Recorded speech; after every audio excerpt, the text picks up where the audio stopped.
waxaan ugu faraxsanahay jawiga isbedelka ka jira casar waa joogay baa meesha xilka ugu wareejiyay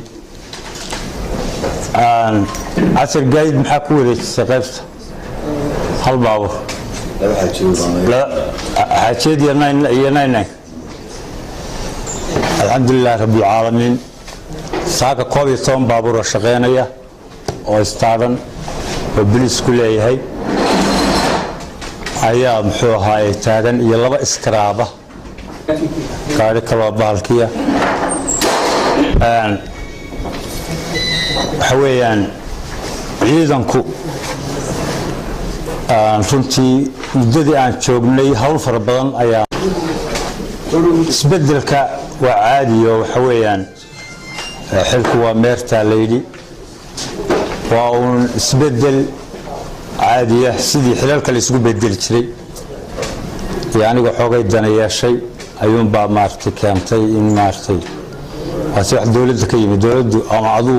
ka yimaado ama adu dalba ama hadalbano dawladdu baa go'aan kale oo iyadu baa bedelku ka yimaado waan ku qanacsanahay waan ku faraxsanahay maanta waxaan joognaa goobtii aan kula wareegay xilka hadal badan halkan kama furna runtii waxaanu kaliya aan codsanayaa haday tahay maamulka gobolka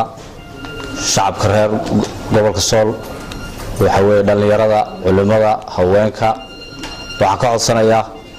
inay la shaqeeyaan ay ka shaqeeyaan amniga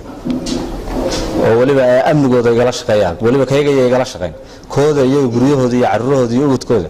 inay la shaqeeyaan oo ay ka shaqeeyaan baan ka codsanayaa dhammaan bulshada reer Sool saraakiisha ciidankuna way fadhidaa waxaan doonaynaa ciidanka iyo shacabka gobolku inay wada shaqeeyaan xilku iska meerto maalinba ninba kursiga ku fadhiya oo xilka haynaya waxaana fiican inta qofku ku fadhiyo in la shaqeeyo oo loo hagarbaxo macna sameeyay qofku markuu tago in la amaano ama la waxu qabto waa xaqiiq waa run kooyo toban gaari buu saaka tiriya qaybta wareejiyay maalinta xilka la wareegay laba gaari buu la wareegay waa oran kartaa cadadka u dhaxeeya intuu joogay iyo muddadii xilka hayay waxaan kulli ku sumadan yahay ama ku amaani karnaa inuu la dagaalmay qamrigii oo qamri fara badan hadda noo yaalay oo garsuge inaga mutiga weynala jooga oo oday reer laascaanoda waa ahaan doona xilkeenu ku sanado waa suurtagal qaliif waxaan leenahay waan dhalinyaro ah asbaabaha loo magacaabina waxaa ka mid ahayd inuu mataqaanaa Ilaahay ku roo yahay uu yahay gobolku ku dhashay ee ku